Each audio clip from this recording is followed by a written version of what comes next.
Bonjour à tous, je suis Sylvain du Bureau national e-twinning. Dans la formation de ce mois, nous accueillons Mira et Isabelle, Mira Amrit et Isabelle Dufresne, qui sont ambassadrices e-twinning et qui vont se présenter.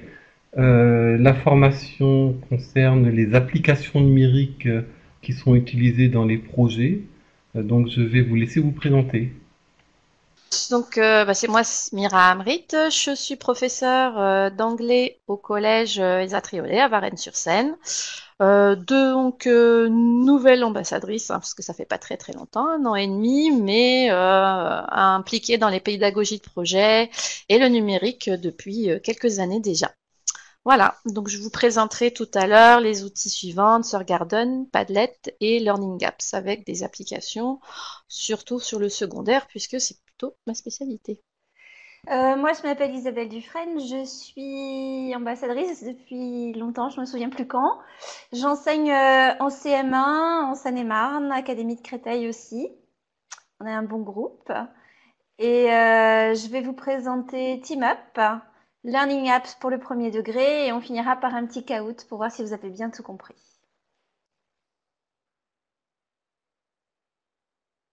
Je suis de retour. Donc, je vais vous présenter tout d'abord Answer Garden. Donc, vous pouvez, si vous le souhaitez, vous connecter, enfin, aller sur le site pour voir au fur et à mesure comment l'utiliser et puis me poser donc des questions au fur et à mesure de vos interrogations. Alors, Answer Garden, c'est un site de sondage collaboratif qui peut aussi accessoirement faire plateforme de vote si vous cherchez en fait une façon de récolter les avis ou les réponses de vos élèves de manière assez simple. Alors bien sûr, il n'offre pas le degré de précision de plateforme de sondage ou de vote en ligne comme Tricider ou autre, mais il a l'avantage de vous proposer des réponses rapide et surtout en interactivité, hein, puisque on peut faire ça à distance en même temps à partir d'une question. Et donc les élèves en général apprécient de voir apparaître au fur et à mesure leurs réponses. Donc vous pouvez aussi télécharger l'application. Si vous le souhaitez. L'avantage du site, c'est que vous n'avez pas besoin de compte, puisque il suffit de cliquer en fait sur la petite croix pour commencer à créer votre question. Donc, le site est en anglais, donc je vais faire un peu la traductrice. Pour créer une question, donc vous choisissez votre question, votre sujet, et puis vous pouvez aussi ensuite choisir quelques options. Notamment si vous avez une classe, le nombre de réponses que vous souhaitez voir apporter, limité ou pas. Vous ne voterez qu'une fois par réponse, n'est-ce pas? Vous avez aussi, ça je vous le conseille fortement avec vos élèves, la possibilité de choisir l'option Moderator, qui veut dire que chaque réponse va passer par ce qu'on appelle l'anti-garden. Alors ça, je vous le montrerai un petit peu après, ce que c'est que l'anti-garden, mais c'est une façon de contrôler les réponses de vos élèves et de gérer éventuellement les réponses indésirables de ceux-ci, ou tout simplement l'erreur s'il y a eu des erreurs avec une question qui n'a pas été bien comprise. Vous pouvez aussi fermer le jardin avec l'option Locked, c'est-à-dire que ne pourront y avoir accès que les personnes que vous souhaitez inviter à la question. Et puis aussi, quand vous avez terminé en fait avec votre question, vous pouvez le fermer comme ça. Les autres options possibles sont la taille des réponses. Vous pouvez limiter le nombre de caractères pour éviter que les élèves vous écrivent des phrases. Et l'autre option très très utile que je vous conseille, c'est de choisir un mot de passe administrateur pour pouvoir modifier et contrôler le jardin par la suite. Chose qui ne sera pas possible si bien sûr vous ne choisissez pas ce biais-là. Et bien sûr, n'oubliez pas d'ajouter aussi une adresse mail afin de pouvoir récupérer le lien qui vous emmènera vers votre jardin de réponse et qui vous permettra aussi de conserver toutes les informations. Alors, en mode administrateur, donc je vous disais tout à l'heure, il faut vraiment penser à choisir cette option-là. Vous allez pouvoir, parmi en fait les réponses de vos élèves, quand vous cliquez dessus, choisir soit donc garder votre réponse, hein, vous avez donc la petite icône verte, soit si la réponse ne convient pas en fait à la question, vous pouvez la supprimer donc en cliquant sur la croix rouge. Si jamais vous avez fait une erreur et que vous avez supprimé une réponse et que vous ne vouliez pas, vous pouvez dans ce cas-là la restaurer. Donc là, pareil, on clique sur la petite croix verte et on restaure la réponse. Parmi d'autres options, vous avez aussi la possibilité de mettre un filtre spam pour détecter les mots indésirables, donc tout ce qui va être insulte, etc. Si jamais vous avez des petits rigolos. Vous pouvez, alors après ça c'est selon vos goûts, donc voilà, délimiter un petit peu ce que vous voulez voir dans ces mots indésirables. Alors par défaut, hein, bien sûr, ce sont tous les mots qui vont être jugés comme offensants. Voilà. Après, vous pouvez choisir la casse hein, de la police en minuscule, majuscule, et surtout choisir aussi la durée de visibilité et du lien. Voilà. Alors, je vais vous montrer un petit exemple hein, très simple qui a été réalisé donc lors d'un de mes projets en collège. Donc, c'était un projet sur la culture musicale en Europe. Et donc, les élèves ont renseigné leurs goûts musicaux. Donc, la question choisie par les élèves que j'ai tapé pour eux, c'était What's your favorite music type? Quand on a donc choisi la question, on fait submit, et puis là, vous pouvez après, enfin, vous choisissez votre réponse, vous cliquez sur submit, et celle-ci va apparaître. Quand les personnes vont se connecter en fait à partir de ce lien-là, ils n'ont qu'à en fait cliquer sur le mot pour ensuite voter pour ce mot-là. Donc ici vont apparaître ensuite en gros leurs préférences musicales. Donc ici dans notre groupe de correspondance, c'était plutôt la pop, l'électrique et le rock.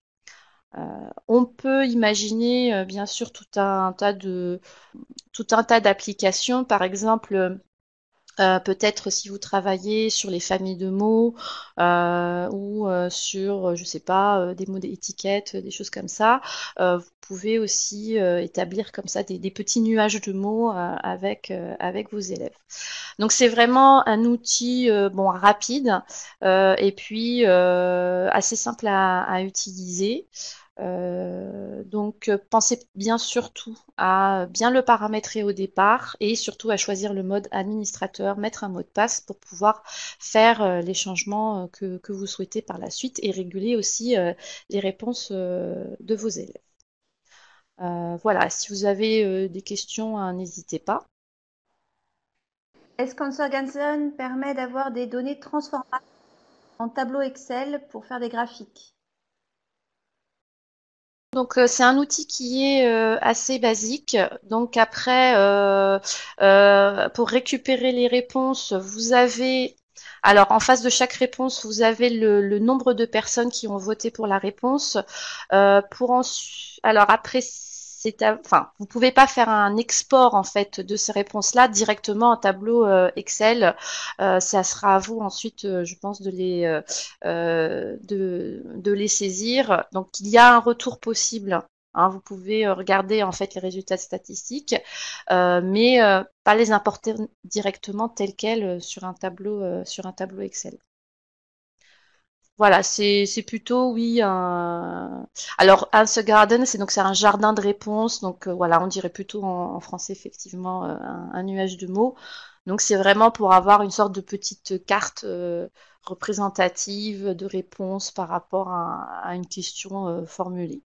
Ça peut être aussi utilisé pour faire un petit vote très rapide, hein, je sais pas. On peut imaginer plusieurs choses, mais voilà, c'est pas, on peut pas encore aller maintenant exporter ça et faire des graphiques. Après ça, c'est après à vous de voir, de reprendre toutes les résultats par réponse et puis de les incorporer dans votre tableau.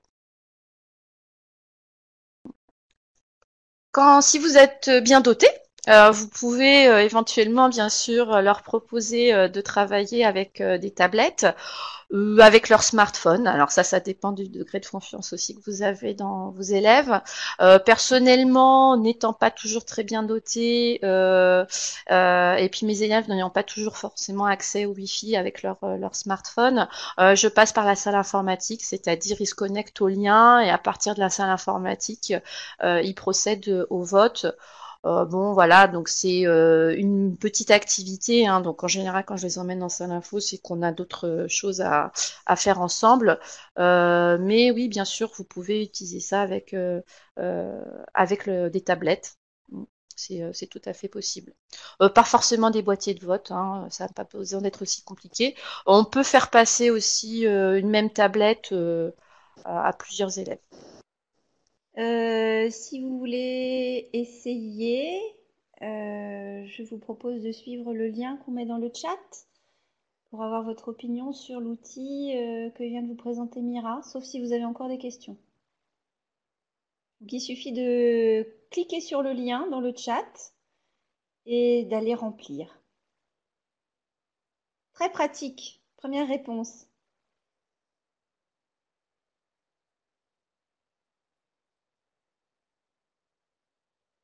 Là, vous avez ce qui est en train de se passer en ce moment. Donc, normalement, vous avez cliqué sur le lien et vous pouvez répondre directement.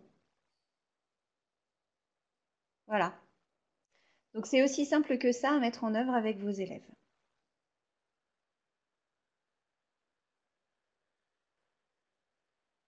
Est-ce que vous avez encore des questions sur cet outil ou est-ce qu'on passe à l'outil suivant? Ok, alors outil suivant. Donc c'est un outil qui s'appelle TeamUp et qui permet de faire du travail en équipe. Donc comme vous le voyez sur la... Merci Jean-Jacques. Donc Jean-Jacques vous met le lien vers l'outil Answer Garden, une vidéo qui va être disponible aussi longtemps que Scholaweb existera, c'est-à-dire, je l'espère, encore fort longtemps. Donc TeamUp sert à faire des équipes. Comme vous pouvez le voir sur l'image, les élèves sont regroupés autour de tables de travail, au milieu desquelles se trouve un micro. Donc le premier usage, c'est bien sûr de faire des équipes. Le deuxième usage, c'est de leur poser des questions. Ils enregistrent les réponses et ensuite, vous pouvez écouter les réponses et leur donner des indications sur ce que vous avez vu.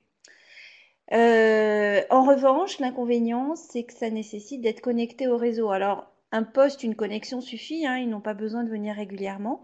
L'avantage, c'est qu'il n'y a pas besoin du tout de se créer de compte, puisqu'on vous envoie des liens et que vous pouvez les récupérer comme ça directement vos informations. Alors, pour s'inscrire, donc soit le nom de la classe existe déjà, vous l'avez déjà, vous allez sur teamup.alto.fi, hein, le site qui était indiqué au tout début. Donc soit c'est une classe sur laquelle vous travaillez déjà, il suffit d'écrire en haut à droite le nom de la classe. Soit vous voulez créer une classe. Donc vous choisissez un nom, alors j'ai fait celle-là au hasard, Diriger l'Europe. Vous mettez votre adresse de courriel, c'est là que vous allez recevoir deux liens, un lien administrateur et un lien à partager avec vos élèves ou vos apprenants si ce sont des adultes. Et pour inscrire vos élèves, vous mettez simplement les prénoms. Vous pouvez éventuellement mettre aussi le nom de famille et vous séparez par une virgule. Voilà, c'est aussi simple que ça. Ensuite, vous cliquez sur Créer la classe. Et voilà ce que vous obtenez. Sur votre page, vous avez une option en gris, c'est ce que vous avez à l'heure actuelle à l'écran. Si vous cliquez sur Teams, évidemment, vous allez faire des équipes. Et puis ça, c'est la page administrateur. Donc vous avez une interface d'administration que je vous montrerai bientôt. Et puis si les équipes ne vous conviennent plus ou si le travail est terminé, eh bien évidemment, vous pouvez faire de nouvelles équipes. Et vous pouvez faire des équipes avec vos élèves, et comme vous êtes sur eTwinning, avec aussi les élèves de l'autre classe. Nous, c'est ce qu'on fait régulièrement. Un nouvel élève arrive, pas de souci, on rajoute un participant. Ensuite, quand les élèves sont au travail, ils ont la possibilité de changer eux-mêmes des informations, leurs avatars par exemple. Et puis, évidemment, ils s'enregistrent. Et au fur et à mesure qu'il y a des enregistrements disponibles, Eh bien, ça c'est indiqué sur la table. Et vous, dans votre interface d'administration, vous avez ici qui s'affiche les tables où il y a déjà des enregistrements et ça vous permet d'aller les écouter et de leur donner des réponses s'ils en ont besoin. Alors, je vais partager mon écran pour que vous puissiez voir un petit peu mieux. Alors, donc je reviens, ça c'est ma page de départ. Donc si je connais déjà mon nom de classe, je vais aller en haut. Sinon, je peux en créer une. Donc ça prend vraiment 3 minutes. J'écris le nom de ma classe, mon adresse mail pour recevoir mes liens et le prénom des gens que je veux inscrire, éventuellement avec une lettre supplémentaire pour les prénoms qu'il y a en commun. Ensuite, je fais créer la classe et là, je me retrouve dans la classe que j'ai créée. Vous recevez donc 2 liens, je le redis, un lien d'administration qui vous amène ici et un lien des élèves qui vous amène là. Donc vous voyez, il manque aux élèves l'interface administrateur. Ici, donc vous pouvez faire de nouvelles équipes avec les élèves qui sont là.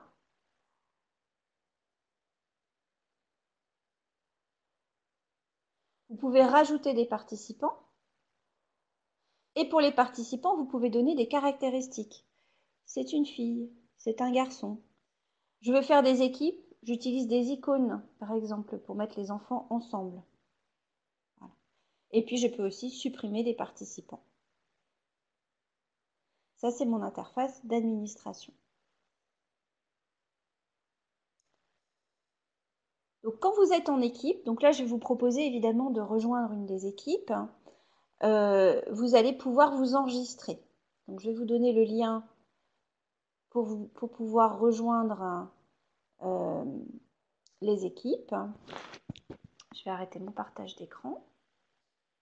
Et puis, je vais vous donner le lien pour que vous puissiez aller voir en tant qu'équipe à quoi ça correspond. Voilà. Vous avez juste, comme tout à l'heure, vous cliquez dans le lien et vous allez rejoindre la classe des dirigeants européens. Voilà. Donc, normalement, ensuite, vous êtes en équipe.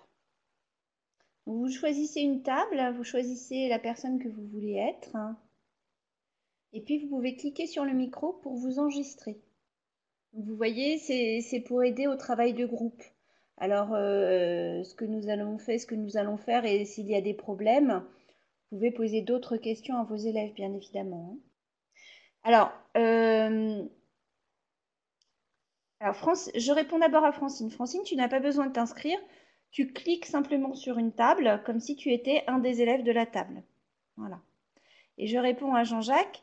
Moi, mes élèves ne choisissent pas dans quelle équipe ils se placent. Mais ils sont petits, hein, ce sont des enfants de 9-10 ans. Ce que l'on fait avec mes collègues d'eTwinning, de mes partenaires de projet, on rentre tous les noms d'élèves et puis on leur met des caractéristiques. Par exemple, le feu, les abeilles, etc. Et ensuite, on fait les groupes avec eux. C'est-à-dire qu'on clique et les équipes sont formées. Et ça évite les discussions du genre, mais moi, je voulais être avec un tel, avec un tel, avec un tel. C'est le hasard qui fait les équipes. Et donc, Francine, tu n'as pas besoin de t'inscrire. En fait, tu cliques sur l'équipe où tu veux être. Alors, normalement, Jean-Jacques, tu devrais pouvoir changer ta photo de profil. Et même dans le cas présent, vous êtes autorisé aussi à changer les équipes si vous le souhaitez. Parce que vous pouvez décider dans l'interface administrateur, d'abord la taille des équipes. Hein, si vous voulez des équipes de 2, 3, 4, 5 ou 6, l'équipe commençant à 2. Et par défaut, c'est toujours 4. Et puis, vous pouvez décider de la langue aussi. Le français est disponible, bien évidemment. Et puis, si vos élèves peuvent changer des choses, et notamment s'ils peuvent changer eux-mêmes les équipes. Alors, Francine, si la question était où s'inscrire, en fait, l'adresse, c'est teamup.alto.fi. Je vais la redonner tout de suite dans le chat. Et tu n'as pas besoin de t'inscrire, en fait. C'est ça qui est pratique, ni toi, ni tes élèves. Ça, c'est l'adresse pour pouvoir créer des classes. Et bien penser à donner son adresse mail pour recevoir les 2 liens. Oui, les élèves prennent leurs photos, Jean-Jacques. Mais ça nécessite Flash quand même. Alors, je vois qu'il y a déjà des enregistrements qui ont été faits. Donc, à la table des rouges.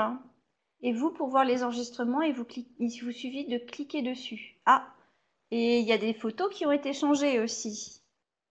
Donc vous pouvez écouter et les élèves peuvent se réenregistrer autant. Donc c'est un outil qui est utile aussi pour pratiquer l'oral, puisque quand les élèves s'enregistrent, alors moi mes élèves ce qu'ils font c'est qu'ils s'enregistrent et puis c'est l'autre classe qui écoute. Ça permet de se parler comme ça en asynchrone.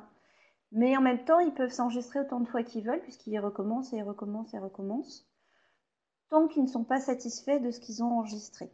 Donc c'est vrai que pour s'exercer, c'est quand même bien aussi. Est-ce que vous avez encore des questions? Ou est-ce qu'on... Ah, Francine a peut-être encore une question avant qu'on passe à l'outil suivant avec Mira. Donc pendant que Francine écrit sa question, je récapitule. Donc ça sert à créer des groupes. Ils s'enregistrent dans les groupes. Vous avez la possibilité d'écouter tous les groupes simplement.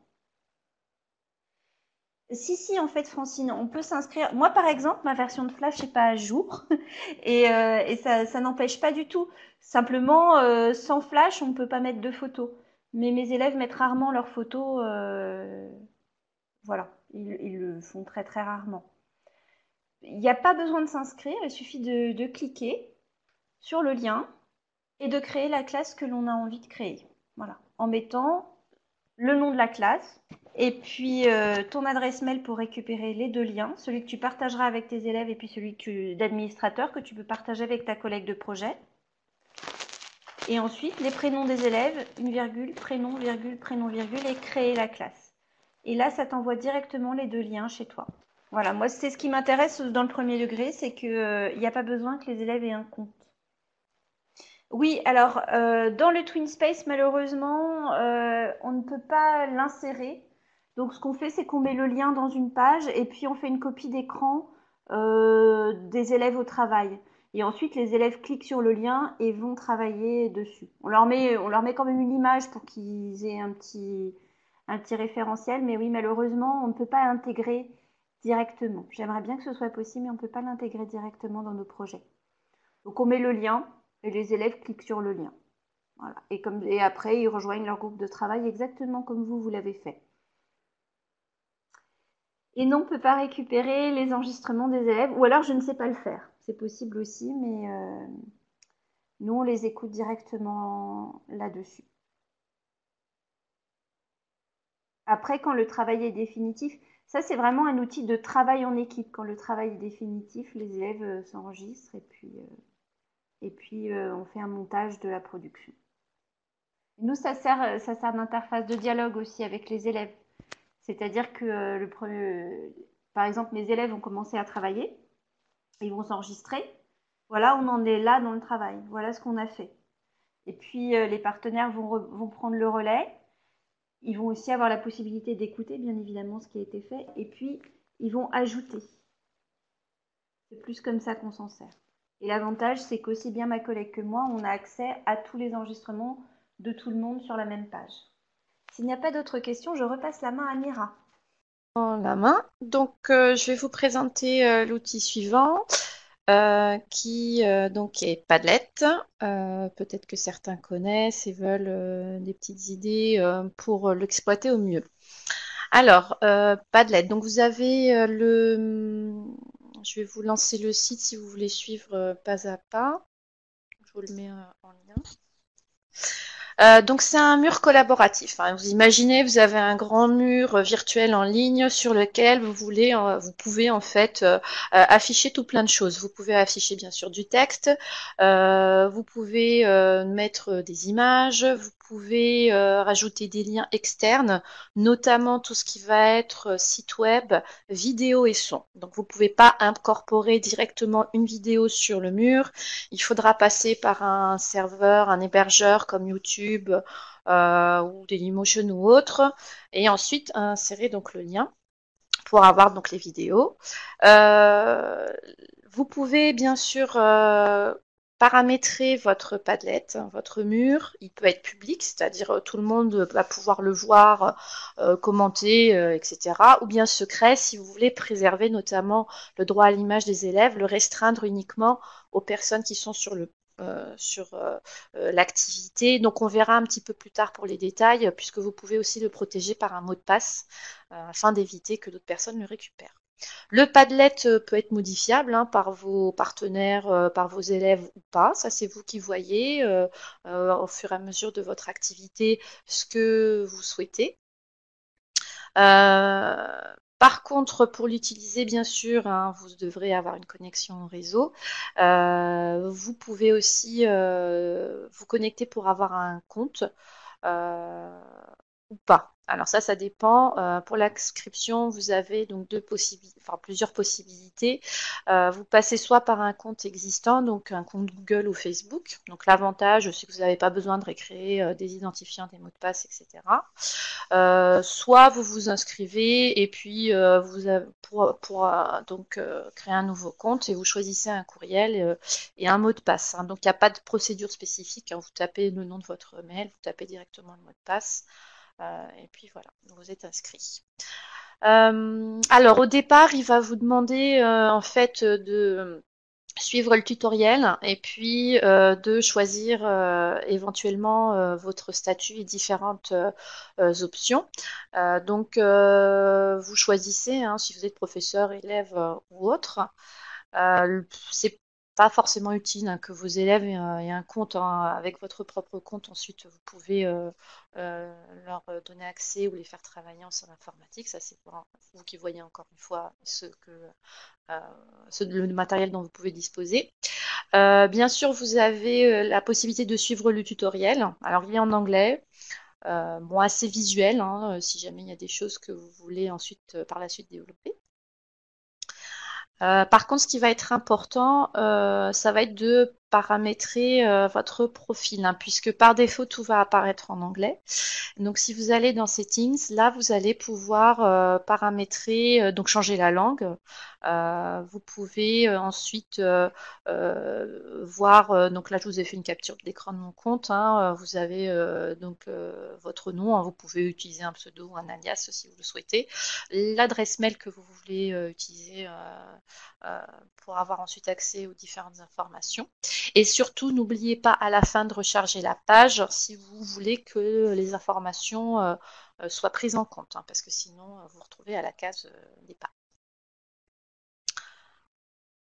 Alors, pour créer le Padlet, vous avez plusieurs possibilités. Soit vous êtes directement sur votre tableau de bord, donc vous cliquez sur la petite icône rose, créer un Padlet.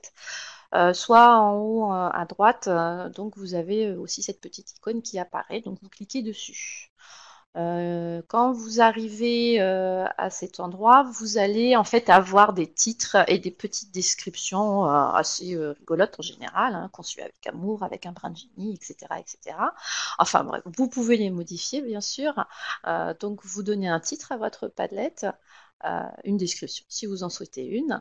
Et puis après, ce qui est intéressant, ça va être de choisir la disposition des vignettes que vous allez incorporer. Donc à chaque fois que vous allez faire une contribution, vous pouvez soit utiliser le placement libre. Donc là, tous les liens vont s'insérer de manière fantaisiste. Alors ça peut être un petit peu brouillon, surtout avec les élèves. Le risque aussi, c'est que ils se placent les uns sur les autres. Donc essayez de privilégier, mais là ça dépend après des supports que vous allez intégrer, le mode en grille, puisque là c'est plutôt linéaire et c'est ordonné. Voilà. Vous pouvez choisir un papier peint aussi pour votre Padlet. Alors il y en a plusieurs, plusieurs sortes. Si jamais vous êtes vous êtes déjà dessus, vous allez pouvoir constater que vous pouvez faire travailler votre imagination. Donc vous choisissez votre mur, le fond. Et puis ensuite, le plus important, vous allez choisir les paramètres de confidentialité, les droits que vous allez donner aux participants et les personnes autorisées surtout à contribuer au Padlet. Donc, vous avez le mode privé, ça veut dire qu'il ne sera accessible que par vous. Le cran juste au-dessus, c'est protégé par un mot de passe. Donc, vous pouvez partager le lien avec vos contributeurs, mais pour qu'ils puissent accéder au Padlet, Ils vont devoir taper un mot de passe que vous aurez choisi. Vous avez le mode secret, donc là le lien n'est pas référencié et il n'y a que les personnes qui disposent du lien qui peuvent y avoir accès. Et le mode public, donc c'est le plus ouvert, là tout le monde peut avoir accès en fait à votre Padlet et le voir. Donc là, c'est à vous de voir en fonction du travail que vous allez faire, notamment si vous utilisez des vidéos mettant en scène vos élèves ou des photographies, malgré l'autorisation que les parents peuvent vous donner, il faut bien penser que des choses peuvent être voilà, récupérées, transmises ailleurs, sans que vous en ayez forcément connaissance. Donc ça, c'est à voir aussi avec vos partenaires. Donc voilà, on n'est jamais trop prudent.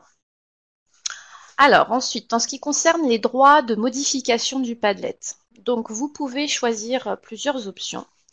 La plus restrictive, ça va être la première, donc ça veut dire que les participants ne pourront lire, mais ni modifier, ni commenter en fait votre Padlet. Donc là, c'est plutôt, on va choisir ce mode-là quand on a fini son travail et qu'on ne veut plus que personne n'y touche, au risque peut-être de faire disparaître certaines choses. Donc on va choisir ce mode-là.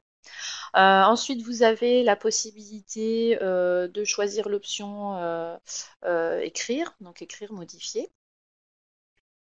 Et donc là encore, à voir aussi quand vous faites les modifications, de bien faire attention.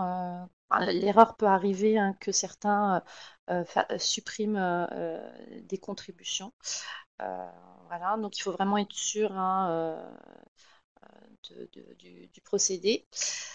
Et puis donc alors voilà, vous choisissez en fait parmi le menu déroulant ce qui vous convient le mieux. Et puis vous aurez toujours la possibilité, alors si jamais voilà, ça ne vous convient pas, vous pouvez donc changer, hein, c'est pas immuable, on peut changer en cours de route, hein, c'est-à-dire à un moment donné le rendre accessible et puis à d'autres moments le restreindre. Dans ajouter des contributeurs, là vous allez pouvoir choisir les personnes qui sont autorisées à disposer du lien bien sûr et puis à pouvoir le modifier. Donc vous tapez en fait les adresses mail de ces personnes-là, il n'y a que ces personnes-là ensuite auxquelles vous pourrez donner des droits. Si votre Padlet vous a plu mais que vous voulez vous en servir pour une autre classe ou un autre groupe, vous avez la possibilité de refaire, c'est-à-dire on peut utiliser une copie. Donc ça aussi, c'est à votre convenance. Et puis, il y a une dernière option qui est assez intéressante, c'est la modération. Puisque là, les personnes qui vont intervenir sur le Padlet ne pourront le faire qu'avec votre autorisation. Donc vous recevrez une petite notification à votre boîte mail qui vous indique que telle ou telle personne veut commenter en fait le Padlet. Donc vous avez un droit de regard avant d'accepter ou de refuser la modification. Alors j'avais oublié aussi parmi les possibilités que vous pouvez donner à vos partenaires, vous avez la possibilité d'administrer, c'est-à-dire cette personne pourra faire comme si elle avait créé elle-même le Padlet, elle en était à l'origine, donc inviter des personnes et donc peut en fait choisir les options, on va dire les plus confidentielles. Donc ça c'est à vous de voir en fait avec vos partenaires quand vous travaillez. Rien ne vous empêche de vous en tenir au statut peu modéré. Donc vos collaborateurs pourront écrire, modifier, mais voilà, vous gardez en fait la maternité du Padlet. Donc une fois que vous avez choisi vos options, donc vos élèves vont contribuer en fait au Padlet, vont ajouter des choses, vous-même, vos collaborateurs. La dernière étape, puisque le Padlet ne saurait vivre sans cela, c'est de le partager. Et donc là, vous avez plusieurs possibilités. tout d'abord, vous allez pouvoir utiliser un petit flashcode, hein, ça c'est très moderne, hein, si vous voulez pouvoir ensuite le rendre visible dans vos locaux ou autres. Vous pouvez tout simplement copier le lien. Donc, si vous voulez l'insérer, par exemple, je sais pas, sur un site, vous pouvez copier le lien. Si vous voulez voir apparaître le Padlet intégralement comme dans votre corps de texte, notamment dans le TwinSpace, dans les pages de journal ou même les pages à l'intérieur des pages, là vous allez pouvoir faire l'intégrer complètement. Donc vous allez copier, coller l'embed qui va être fourni par le Padlet. Vous pouvez ensuite envoyer aussi par mail, partager sur Facebook, Twitter et autres réseaux sociaux. Là encore, c'est vous qui voyez en fonction des critères que vous avez retenus. Alors, ensuite, une fois que vous avez partagé votre document, on va dire, voilà, vous avez terminé. Je vais vous indiquer maintenant quelques idées d'utilisation. Mais bien sûr, hein, on peut imaginer beaucoup d'autres choses. Une première, c'est celle qu'on peut voir le plus souvent dans les TwinSpace. Le Padlet peut être conçu comme un lieu de discussion ou un support pour une plateforme de vote. Alors bien sûr, là aussi, il n'y a pas possibilité de faire des décomptes, des choses comme ça. C'est juste, voilà, si vous avez besoin de recueillir des avis par rapport à une question. Donc ici, notamment, lors d'un de mes projets, on avait besoin de se mettre d'accord sur une vidéoconférence. Alors on aurait pu utiliser d'autres plateformes de calendrier ou d'agenda commun. Bon, on a choisi de mettre le Padlet parce que c'était plus rapide et puis plus simple à ce moment-là. On a indiqué nos créneaux, nos possibilités, et ça va nous servir par la suite de moyens de prise de décision. De même, hein, la traditionnelle compétition de logo peut aussi trouver un support dans le Padlet, notamment puisque le Padlet va vous permettre d'afficher tous les logos de vos partenaires. Vous pouvez insérer dans le Padlet le lien vers la plateforme de vote. Donc ici, on avait fait une compétition de logos, on avait utilisé Tricider pour le vote, et le Padlet nous a servi un petit peu de galerie en fait pour montrer tous les logos et aider à la prise de décision des partenaires qui ensuite ont suivi le lien qui était intégré dans le Padlet pour aller voter. On peut aller un petit peu plus loin dans les activités collaboratives avec donc les partenaires, notamment dans les activités de présentation, hein, qui sont aussi un des must-have du début d'un projet e-twinning et qu'on retrouve souvent. Donc ici, je vous donne une petite idée. Alors la première, les élèves se sont présentés en fait, ont fait des descriptions physiques d'eux-mêmes sur le TwinSpace, et les camarades devaient imaginer un avatar qui leur ressemblait. Donc bien sûr, pour l'avatar, on a utilisé une autre application. On a récupéré en fait les images créées par cette application. Et donc, les élèves, ensuite, à partir des descriptions qui ont été faites par leurs camarades, les ont imaginées et ont posté les images. Donc ça peut être un moyen assez simple et sympathique de travailler avec nos élèves, donc, notamment avec les petites classes, hein, et puis revoir donc le vocabulaire de la description physique, être sûr que les élèves ont compris, etc. Un autre exemple d'activité un petit peu plus élaborée, cette fois-ci, donc on n'a pas utilisé d'images mais des vidéos, donc le deuxième Padlet que vous voyez là, Welcome to Storytime. Donc les partenaires en fait ont tourné des vidéos où les groupes qui travaillaient ensemble se présentaient. Et puis, donc, nous avons inséré les liens vers ces vidéos sur le Padlet. Donc, on a utilisé YouTube. Alors, pour ceux qui se posent des questions pour YouTube, vous avez la possibilité, bien sûr, en ayant demandé au préalable aux parents les autorisations nécessaires, de poster des vidéos sur YouTube et vous choisissez le mode restreint qui va donc protéger en fait l'accès à la vidéo puisqu'elle ne sera pas référencée ni répertoriée, mais qui peut vous permettre quand même de partager le lien sur ce genre de support comme le Padlet. Donc là, en l'occurrence, le Padlet était vraiment restreint aux 4 partenaires du projet, protégé par un mot de passe de surcroît pour éviter qu'il puisse être récupéré. Et donc voilà, les partenaires ont affiché les vidéos et à notre tour, donc on devait rédiger un petit texte pour dire ce qu'on avait compris sur nos partenaires, sur leurs préférences, etc. Donc avec un petit texte qui est rédigé. Pour les avatars, en fait, il y a plusieurs plateformes. Il y a Avatar Maker. Donc là, après, moi, je les élève en fonction de leur goût. Je les ai laissés choisir. Donc, je leur en avais proposé plusieurs en début d'année. Peut-être, oui, le plus simple, vous avez Avatar Maker. Alors, attendez, j'ai oublié. Donc, en tout cas, c'est celui que j'ai utilisé pour celui-ci. Parce qu'il n'y avait pas besoin de compte, il y avait pas besoin. Voilà, on récupère en fait juste le lien, on peut récupérer l'image tout de suite. Je vous en indiquerai quelques-uns à la fin. Vous avez aussi la possibilité de mettre des avatars animés. Enfin bon, après ça c'est vous qui voyez ce que vous préférez. Voilà, je prendrai un petit temps à la fin pour les répertorier, le temps d'accéder à ma liste. Donc sinon, la troisième utilité du Padlet, ça va être de valoriser les travaux de vos élèves, de leur servir de support en fait final. Par exemple, lorsque vous leur demandez de créer, je sais pas, des posters, de créer des documents interactifs en ligne, des magazines, vous pouvez à ce moment-là vous servir du Padlet comme plateforme qui va recenser, enfin qui va accueillir toutes les productions dans un même endroit et du coup qui sera visible tout de suite et plus accessible que s'il fallait aller consulter chaque document séparément dans une page ou une sous-page du TwinSpace ou autre.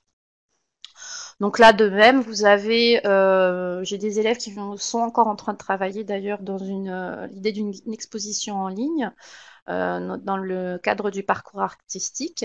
Les élèves ont créé des images interactives avec Geniali, où ils ont étudié en fait un tableau de la période impressionniste et rédigé donc un petit texte. Voilà. Et puis donc pour regrouper en fait tous ces travaux, on a utilisé le Padlet. Donc le Padlet nous a permis de récupérer tous les liens des réalisations qui ont été faites sur le site Geniali et donc qui ont été incorporées sur le Padlet. J'ai un autre projet en cours avec des élèves qui sont en train de créer une chaîne YouTube télévisée.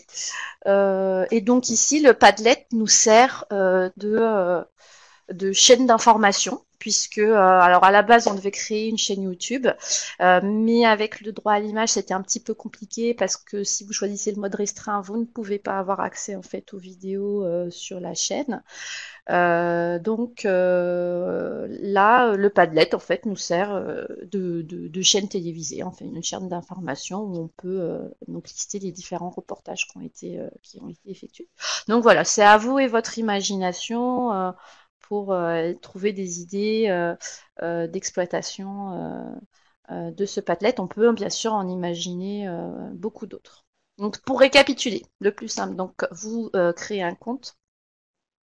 Vous pouvez choisir les paramètres de confidentialité, les droits que vous donnez à vos contributeurs, s'ils peuvent écrire, modifier, administrer ou pas.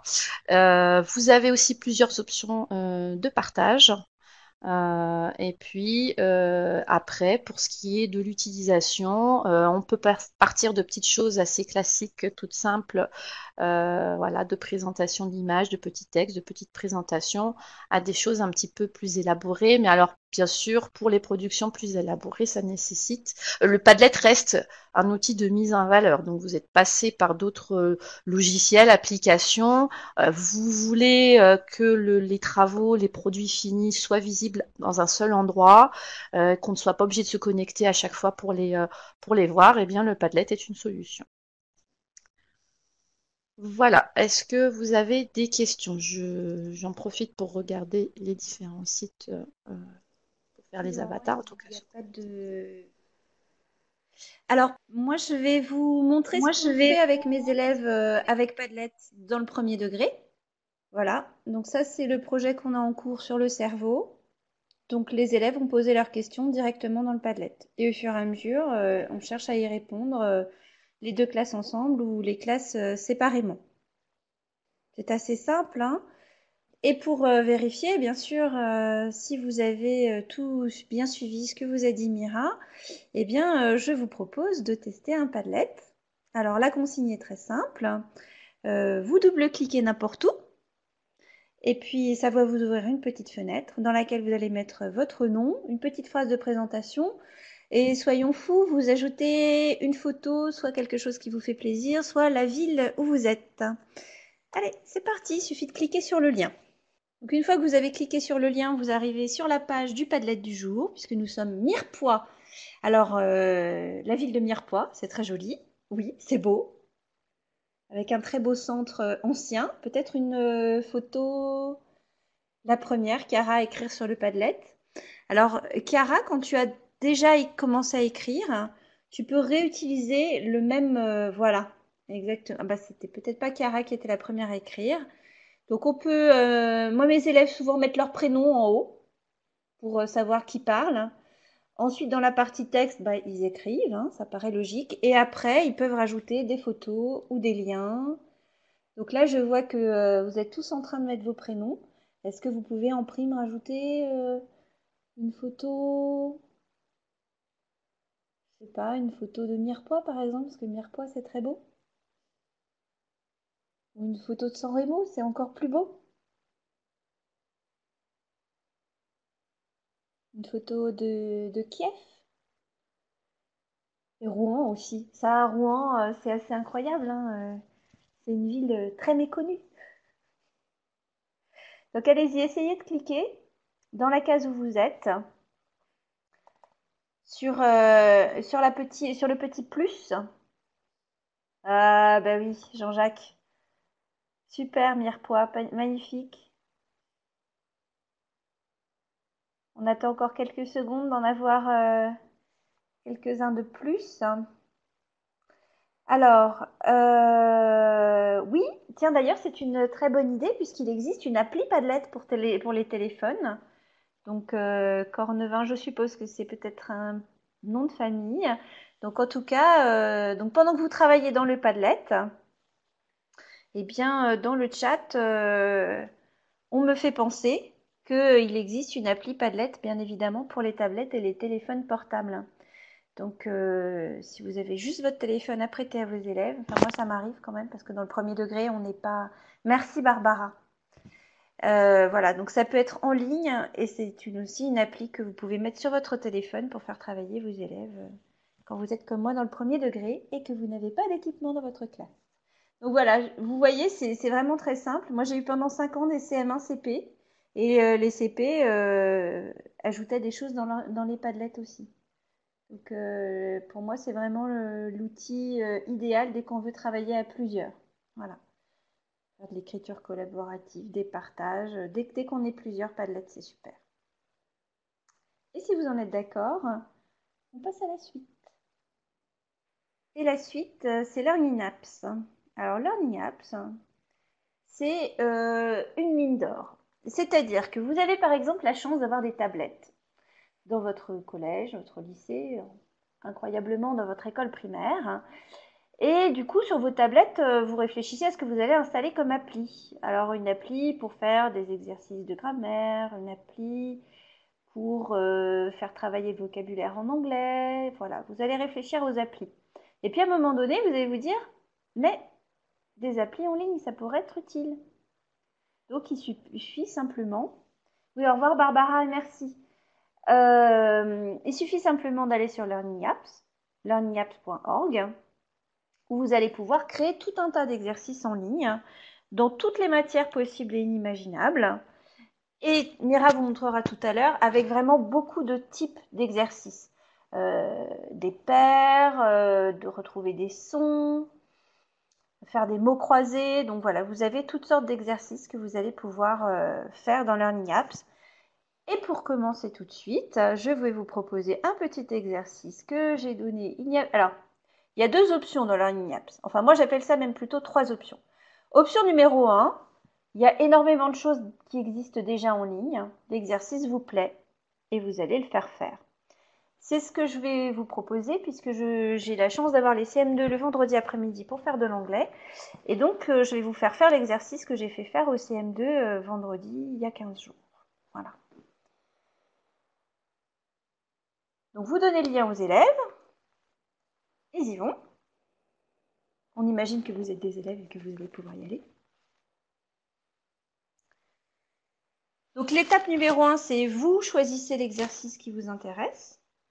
L'étape numéro 2, c'est vous créez avec éventuellement votre partenaire l'exercice qui vous intéresse. Et l'étape numéro 3, c'est les élèves créent leur exercice. Un exemple assez simple, les présentations d'élèves. Vous mettez la photo de classe et on doit retrouver à partir de la présentation. Vous avez le choix d'une présentation écrite ou une présentation orale. Ceux qui... Je regarde en même temps. Oui, Learning Apps, je suis d'accord avec Jean-Jacques qui dit que c'est le best des applis. Parce que ça fait tout. Pour les exerciceurs, on a tous les types d'exercices à proposer en un seul endroit. Donc j'espère que pendant ce temps-là, vous êtes en train d'essayer l'exercice. Alors, c'est pas l'exercice le plus simple, mais les CM2, ils sont aguerris. Ça fait déjà 2 ans qu'ils utilisent Learning Apps. Ils en ont créé l'an dernier aussi, donc ils sont capables. Et donc, pour créer une application, c'est Mira qui vous montrera tout à l'heure. Je ne vends pas la mèche. Ce qui est très intéressant, en tout cas moi, ce que je trouve très intéressant aussi, c'est que on peut la récupérer en lien, là, comme je vous ai montré. On peut l'intégrer. Et on peut aussi récupérer ce qui s'appelle le package SCORM. Je ne sais pas si vous avez des ENT dans vos écoles, mais en tout cas, ça c'est bien pratique parce que du coup, votre exercice, il est comme encapsulé. Et vous pouvez même le mettre directement sur l'ordinateur de la classe et les élèves l'utilisent comme ça. Voilà. Et ils sont très fiers de s'exercer sur des exercices qu'ils ont créés eux-mêmes. Normalement, du coup, vous pouvez voir en bas, donc vous avez le lien. Le code pour intégrer et après l'option package SCORM. Bon, ebook, j'avoue que j'ai jamais essayé et je suis pas développeur, donc voilà, je m'en suis tenue au package SCORM. Donc c'est ce qu'on a mis dans le récapitulatif, donc ça permet de créer des exercices en ligne, il y a une banque d'images et de sons, on peut importer l'exercice pour s'exercer hors ligne, et évidemment le compte est utile pour gérer les exercices. Mais moi j'ai juste un compte enseignant, et quand les élèves doivent créer des exercices, seuls ou à plusieurs, j'ouvre le compte enseignant.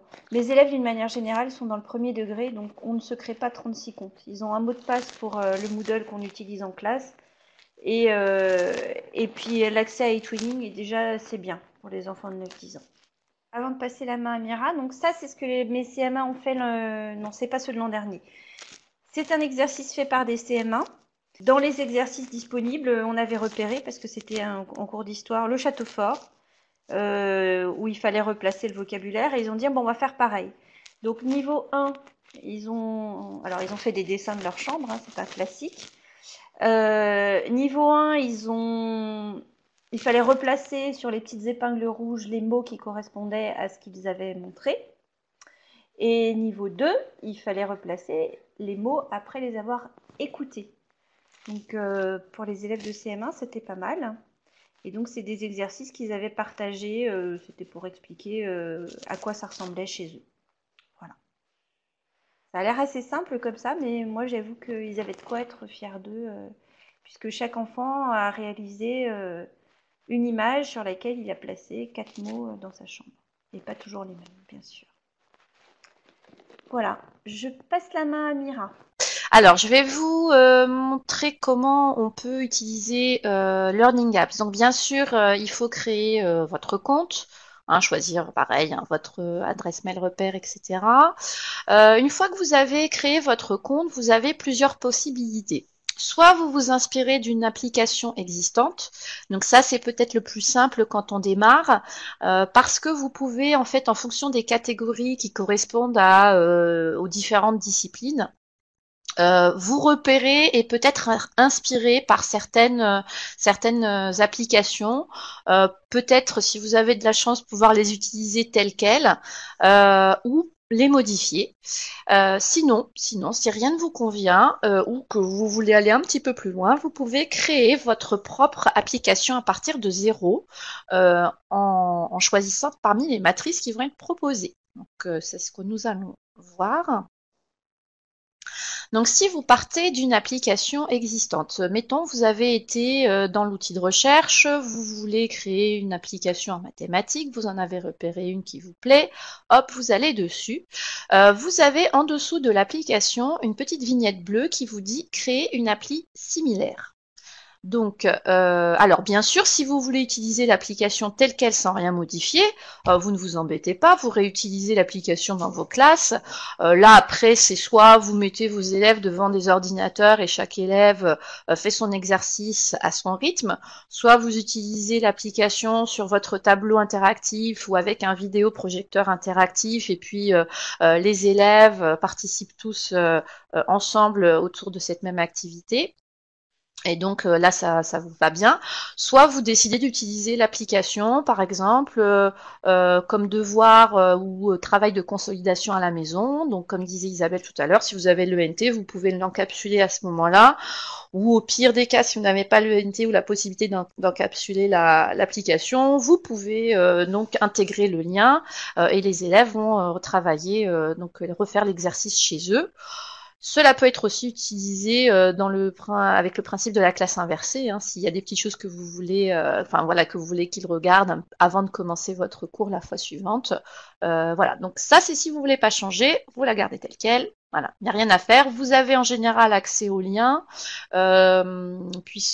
sauf si le propriétaire initial ne veut pas que vous la modifiez. Sinon, vous pouvez aussi la modifier. Alors, pour modifier l'application. Donc je disais, vous cliquez sur la petite vignette, créer une appli similaire. Ensuite, vous avez la possibilité de changer les items. Alors, ça peut être le titre, ça peut être la consigne, si vous voulez imaginer une autre consigne. Et surtout, ce qu'on va vouloir changer en général, ça va être le contenu. Par exemple, ici, celle que je vous montre sur le PDF, donc c'est le vocabulaire qui correspond à la description physique en anglais. Il manquait certaines choses, je trouvais. Donc ça, c'est quand j'ai démarré, hein, au début, il y a longtemps. Il manquait certains mots parce que c'était une application qui était à la base créée pour un public primaire, donc forcément on n'avait pas besoin de détailler autant, et donc je voulais rajouter quelques éléments de langage. Donc à ce moment-là, j'ai rajouté des paires. Donc, on change en rajoutant les paires. Donc, vous avez plusieurs possibilités au niveau du contenu. Vous pouvez sélectionner des images, vous pouvez mettre du son, vous pouvez mettre du texte. Hein, on va voir les détails après. Mais en tout cas, c'est vrai qu'on peut faire tout un tas de choses et c'est assez... voilà, on peut laisser libre cours à son imagination. Alors, juste une petite chose, mais j'y reviendrai très certainement encore après. Pour l'image, vous avez ce qui est intéressant, c'est la possibilité soit de choisir les images qui sont déjà dans votre ordinateur personnel, ou bien utiliser une banque d'images qui va être fournie par Learning Apps, donc qui va se servir en fait soit d'internet, soit d'images qui vont être sur Wikipédia ou autre. Donc ils ont une encyclopédie d'images que l'on peut utiliser en fait dans le cadre de cette application. De même, vous pourrez ajouter du son et quand vous avez le son, c'est soit vous passez par un son qui est déjà enregistré dans votre ordinateur, mais vous allez voir que ce qui est très intéressant, c'est que vous allez pouvoir utiliser un module de text-to-speech qui est intégré dans Learning Apps et qui va vous permettre en fait de créer immédiatement un fichier son à partir d'un texte que vous aurez tapé. Et donc là, ça va plutôt coller, ça va coller au mieux à vos besoins. Donc ça, c'est voilà, créer une appli à partir d'une appli existante, c'est possible. Après, c'est vous qui choisissez les éléments que vous voulez changer. Sinon, vous pouvez décider aussi de choisir une matrice et donc de partir de zéro. Alors, vous avez ici plusieurs exemples d'exercices possibles, hein. Un classement par paire, regroupement, vous pouvez même aller plus loin avec le jeu du millionnaire, avec la petite musique qui va bien, et donc ça en général les élèves apprécient beaucoup. Vous pouvez mettre du contenu vidéo, vous pouvez donc toujours en passant par un lien YouTube ou un autre hébergeur, mais voilà, donc c'est très riche, c'est très très très riche. Donc vous choisissez la matrice qui vous convient en cliquant dessus, vous lui donnez un titre, vous établissez votre consigne, et là, vous allez pouvoir choisir donc vos supports. Donc là, je vous illustre une activité de placement sur image. Donc j'ai demandé en fait à mes élèves de créer, alors pareil, de se présenter à leurs correspondants en chacun rédigeant un petit texte de présentation.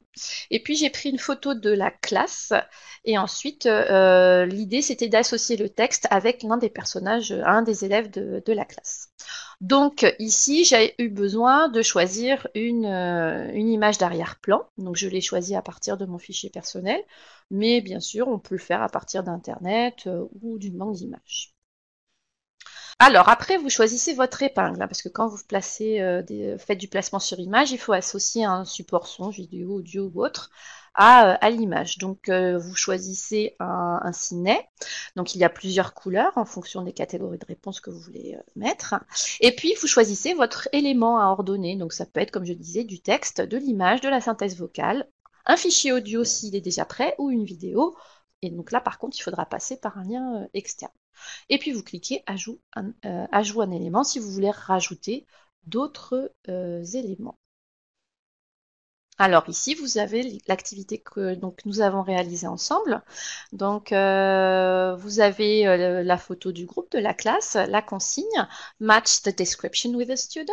Donc quand ils cliquent OK, les correspondants ont des petits textes rédigés par leurs camarades.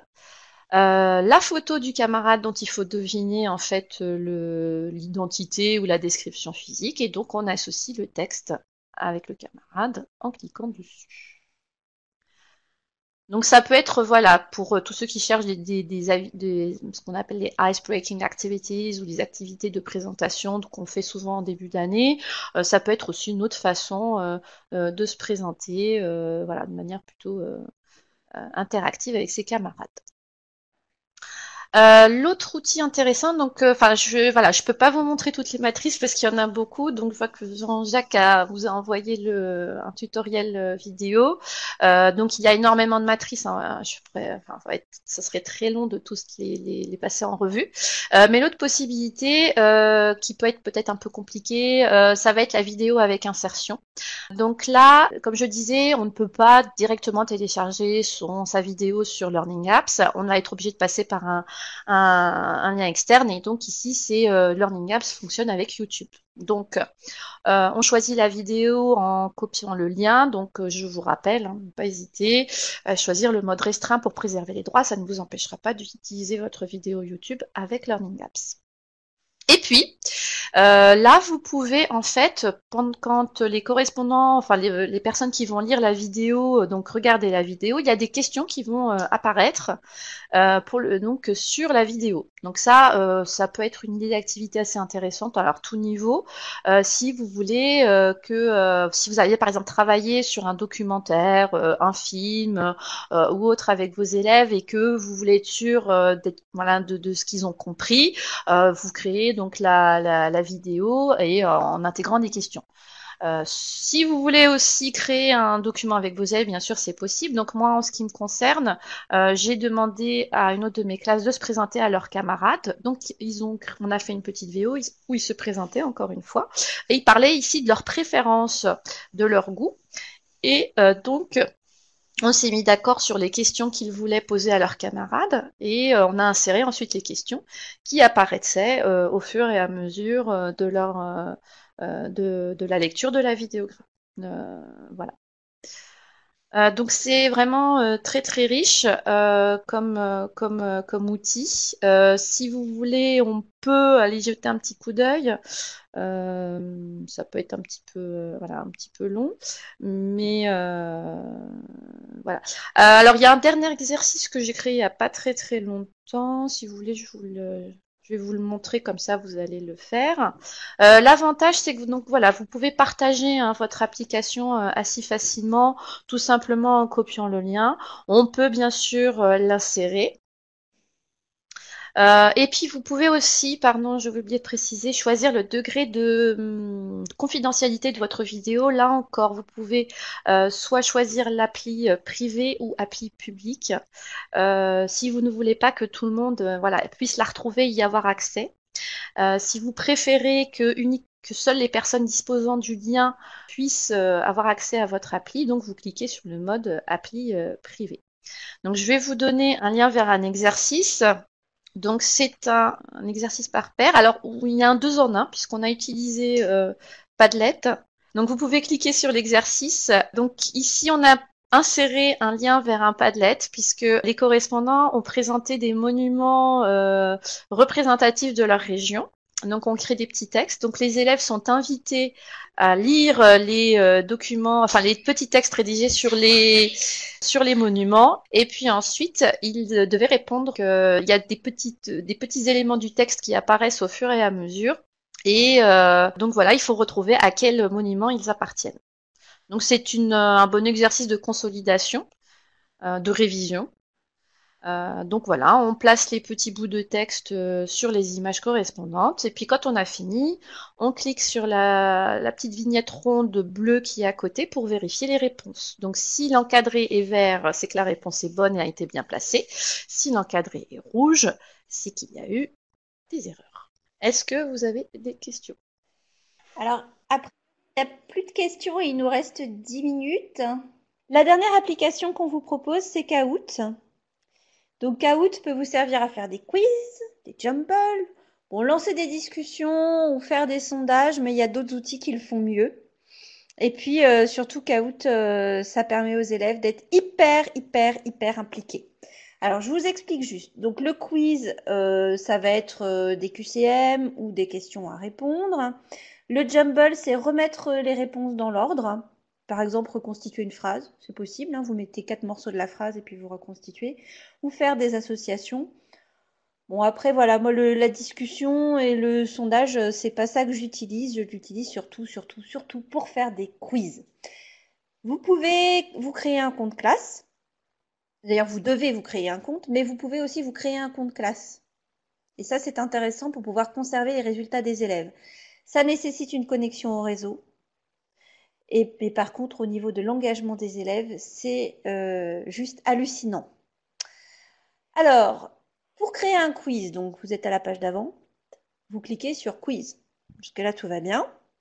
Un titre, quelques mots-clés, les paramètres. Donc, vous voulez, comme d'habitude, qui va le voir, est-ce que ce sera que vos élèves, etc. La langue, vous pouvez rajouter une image, indiquer ses sources. Alors, moi, je fais des quiz pour mes élèves dans un premier temps et pour les élèves des 2 classes, puisque nous travaillons toujours au minimum à 2 classes sur les projets e-tuning, mais on peut faire des quiz en français, hein, dans toutes les langues si vous avez envie. Et quand les élèves arrivent au moment où c'est à eux de faire des quiz, là ils me disent mais indiquer ses sources, ça veut dire quoi?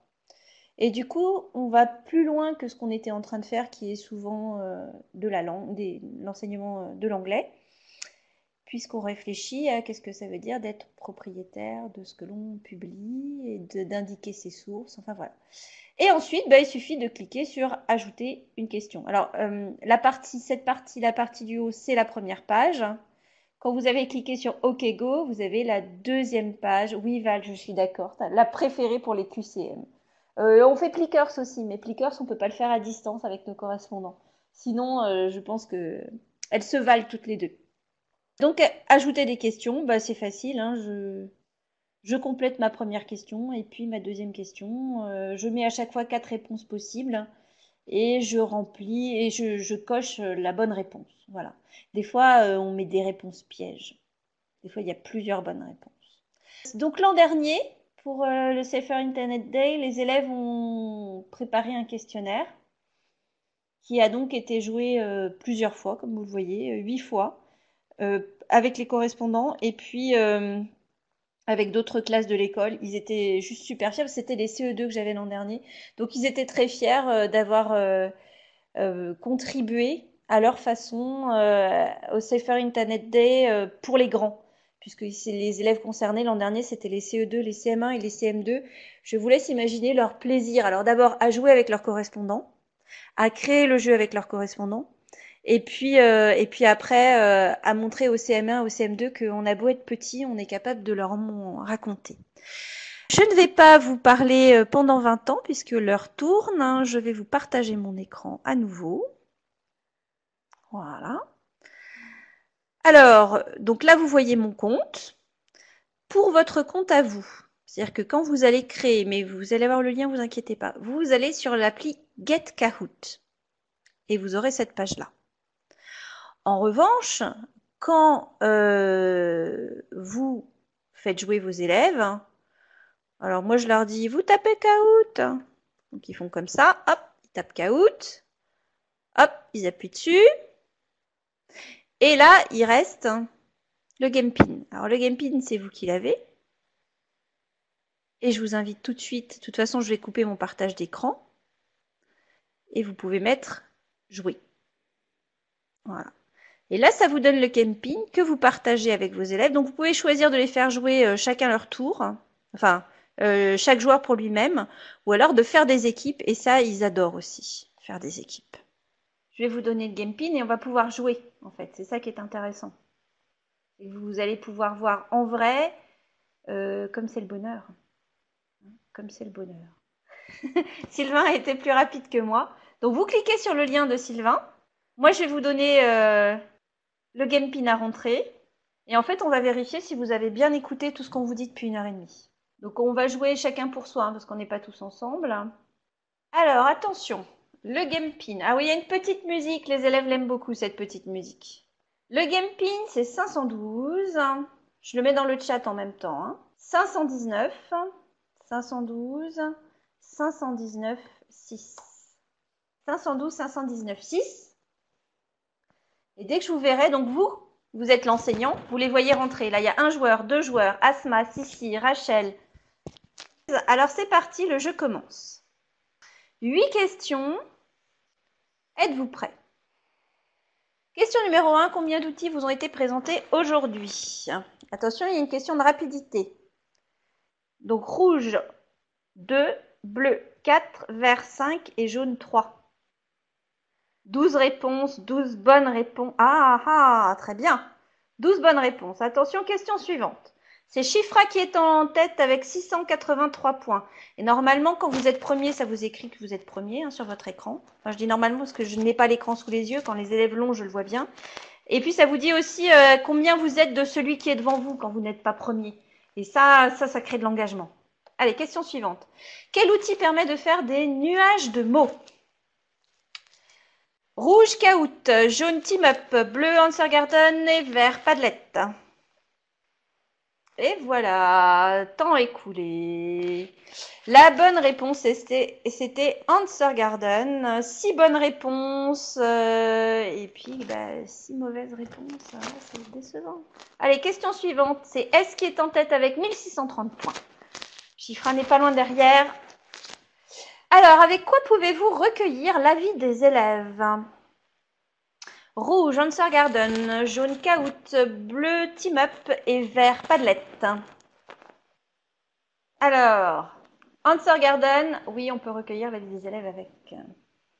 Team Up, oui, on peut aussi.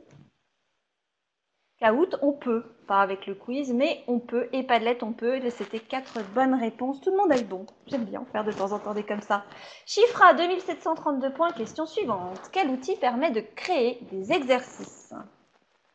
Answer Garden, Learning Apps, Padlet et Team Up. Rouge Answer Garden, jaune Learning Apps, bleu Padlet, vert Team Up. La bonne réponse était Learning Apps. On a quand même eu 3 mauvaises réponses. Là, je suis déçue. Bon, S est en tête avec 3800 points, Laurent juste derrière, allez Mira, pas loin non plus, 3576 points. Question 5, avec quoi pouvez-vous agréger des contenus? Rouge, Team Up, jaune, Answer Garden, bleu, Padlet et vert, Kahoot. Et la bonne réponse était Padlet. 8 d'entre vous ont trouvé la bonne réponse. Et oui, c'est l'idéal pour mettre plein de contenus ensemble, tous ensemble. S, 5025 points. Question 6. Quel outil vous mettra le bazar dans la classe? Rouge, Team Up, jaune, Answer Garden, bleu, Kahoot et vert, Padlet.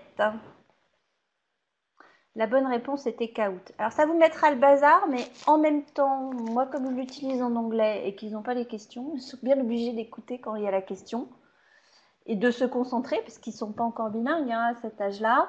Du coup, il y a quand même des temps très silencieux, alternés par des Wouah hystériques. Eh bien, 8 d'entre vous ont trouvé la bonne réponse. Laurent est toujours en tête, S est toujours en tête, talonné par Laurent. Avant-dernière question, avec quoi pouvez-vous travailler la production orale des élèves? Rouge, Learning Apps, jaune, Kahoot, bleu, Answer Garden et vert, Team Up. Alors, vous pouvez paramétrer la durée. Il y avait 2 bonnes réponses, Learning Apps et Team Up. Et donc, 4 personnes ont répondu Learning Apps, 7 Team Up et 1 Answer Garden. Non, on ne peut pas leur faire de l'oral. Ah ah! Dernière, quelle est la meilleure plateforme pour les enseignants européens? Rouge, Facebook, jaune, eTwinning, bleu, Moodle et vert, Edmodo. La bonne réponse était bien sûr eTwinning. Il y en a quand même 2 qui ont mis Moodle. C'est peut-être des enseignants de l'Est de la France qui travaillent beaucoup avec Moodle et notamment avec nos voisins allemands. C'est possible.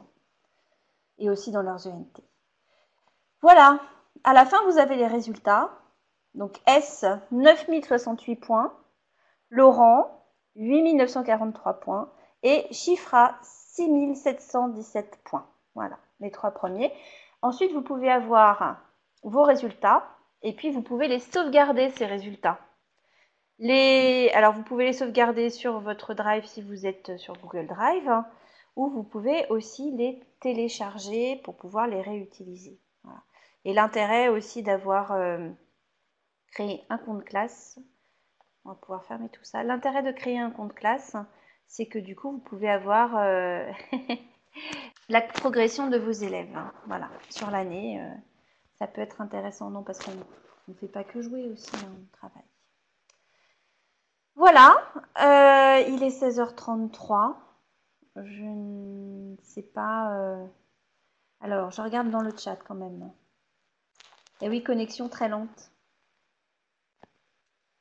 Voilà, vous avez l'appli aussi, bien sûr, pour Kahoot, qui vous permet, quand vous êtes en sortie avec les élèves, de préparer les questions tout de suite sur le terrain avec eux, parce qu'on ne le fait pas que pour les langues.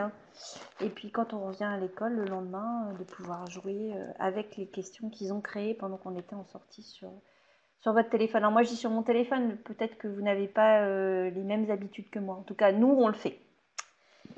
Voilà, j'espère que ça vous a plu. On va remettre en route nos webcams pour vous faire un petit au revoir. Oui, avec leur portable pour les élèves qui peuvent utiliser leur portable. Dans le premier degré et au collège, c'est malheureusement interdit, sauf exception. On espère que vous amuserez avec vos élèves, que vous allez continuer à faire des super projets. Et à bientôt. Et si vous avez encore des questions, n'hésitez pas. Très bien, donc merci pour cette formation avec donc si j'ai bien retenu les 5 applications qui ont été proposées. Donc voilà, on reste en ligne si vous avez encore quelques questions, mais je pense là je n'en vois pas dans le chat. Donc merci Mira, merci Isabelle. Si vous avez un petit mot de la fin à rajouter, je vous laisse la parole. Bye bye. Moi, j'ai déjà dit mon mot de la fin, donc Mira, tu as commencé, je te laisse finir. Bah écoutez, j'espère qu'on a pu vous éclairer un petit peu plus. C'est vrai que c'était très dense, très riche sur un petit laps de temps. Et donc, si vous avez la moindre interrogation ou des petites choses que vous ne comprenez pas, n'hésitez pas à revenir vers nous. Via eTwinning, oui, bien sûr, on peut, je pense que ce serait peut-être même oui, judicieux de s'ajouter au contact les uns des autres. Donc voilà, mon nom apparaît tel quel et normalement, je dois être aussi dans la liste des ambassadeurs eTwinning maintenant que voilà, il y a eu une mise à jour.